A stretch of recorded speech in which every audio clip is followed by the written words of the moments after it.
Everyone, তোমরা সবাই কেমন আছো? আশা করছি সবাই ভালো আছো আর আমরা অনেক ভালো আছি। আর সবাইকে গুড মর্নিং। তো চলো সকাল সকাল ব্লগটা শুরু করি। আর এদিকে দেখো আমি রান্নাঘরে চলে এসেছি। সকাল সকাল চা করেছি, চাটা তো খেয়ে নিয়েছি। আর সকালবেলায় আমরা একটু ভাত খাই, মানে 10টার আগেই আমরা ভাত খেয়ে নিই, সেই জন্য আমি সকালবেলায় রান্না বসিয়ে দিয়েছি। তো আমার ভাত হয়ে গেছে আর আমি এখানে সবজি তরকারি বসিয়েছি। তার মধ্যে একটু আমি ঢং করে নিলাম, মানে আমাদের তো ঢং লেগেই আছে, মানে কি বলবো সেটা। তো দেখো এখানে আমি তরকারি করছি, সিম্পল তরকারি। আমাদের মানে একটু সকালবেলার খাওয়ার মানে অভ্যেস, মানে ঘুম থেকে উঠে চা খেয়ে কিছুক্ষণ পরে আমার ভাত খাওয়া অভ্যেস। তো সেই জন্য মানে সকালবেলায় রান্না বসিয়েছি আর এখানে আমি তরকারি করেছি আর ভাত হয়ে গেছে। আর এখানে করেছি পটল ভাজি, মানে একটু ভাজি তো সবসময় দরকার হয়। আর ডাল এটা থাকবেই, মানে প্রতিদিনের মেনুতে 3-4 দিন আমরা ডাল খাই, কারণ তিহান ডাল খেতে ভালোবাসে আর ওর জন্য হেলদি আর কি, সেই জন্য আমি একটু ডাল করি। আর ভাবলাম আজকে একটু গরম পড়েছে, গরম তো প্রতিদিনই করছে, শুধু চাটনি করলে একটু ভালো হয়, তো সেই জন্য চাটনিটা করেছি। তো আমার তরকারিটা হয়ে গেছে আর আমি এখানে মানে চাটনিটা বসিয়ে দিয়েছি। আর দেখো ছেলে আর তোমার দাদাভাই চলে এসেছে বাড়িতে, ও বারবার আসছিল আমাকে দেখতে মানে কতটা হয়েছে রান্না। আর এদিকে দেখো টমেটো দিয়ে বল খেলছে। আর এখানে আর জেঠিমারা আসে, ওরাও বসে আছে আর তোমার দাদাভাইও বসে আছে। তো রান্না বান্না কমপ্লিট, ও বলছে যে খেতে দাও, তাহলে আমার খিদা পেয়ে গেছে। আর তিহানেরও খিদে পেয়ে গেছে, ও সকালবেলা উঠেই কিন্তু তিহানের খিদে পেয়ে যায়, কারণ সারা রাত মানে না খেয়ে থাকে।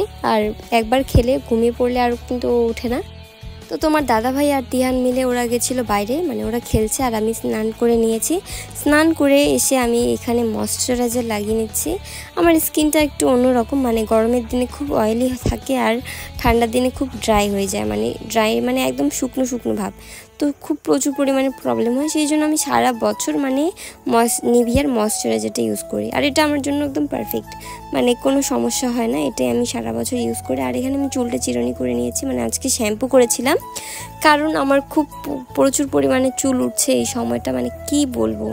এখন যা পরিমাণে চুল উঠছে, আমি অনেক কিছু ট্রাই করেছি, মানে হোমমেড অনেক কিছু ট্রাই করেছি। আর আমি মাঝে মধ্যে অ্যালোভেরা লাগাই, কিন্তু তবুও আমার চুল ওঠা কমছে না। আর এখানে দেখো আমি লিপ বাম লাগিয়ে নিচ্ছি, কারণ আমার উইন্টার মানে ঠান্ডার দিনেও ঠোঁটটা একটু প্রবলেম দেয়, আর গরমের দিনেও আমার ঠোঁট মানে ফাটে আর কি।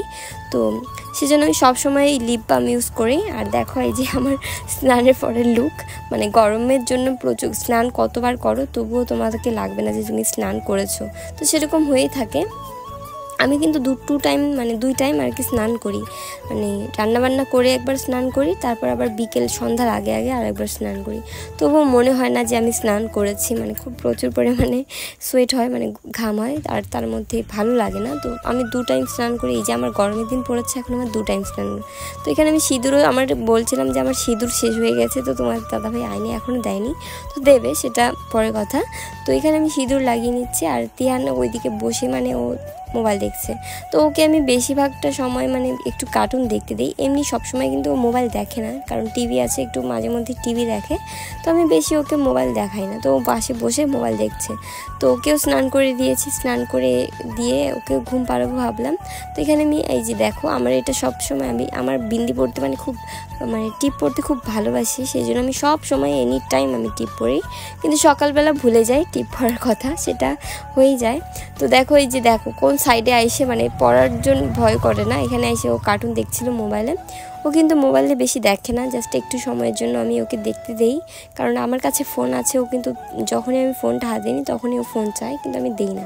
তো হচ্ছে কি, ওকে আমি বলছিলাম যে সবাইকে হাই করে দাও, তো কিন্তু হাই করছে না, ওর ঘুম পেয়েছে। তখন প্রায় 11টা বেজছে, মানে 11টা বাজছিল, তোর ঘুম পেয়ে গেছে। আর এই দেখো আমি ওকে ঘুম পাড়িয়ে দিয়েছি, মানে ওকে জাস্ট একটু কোলে নিয়ে আদর করো, বাস ও ঘুমিয়ে পড়ে।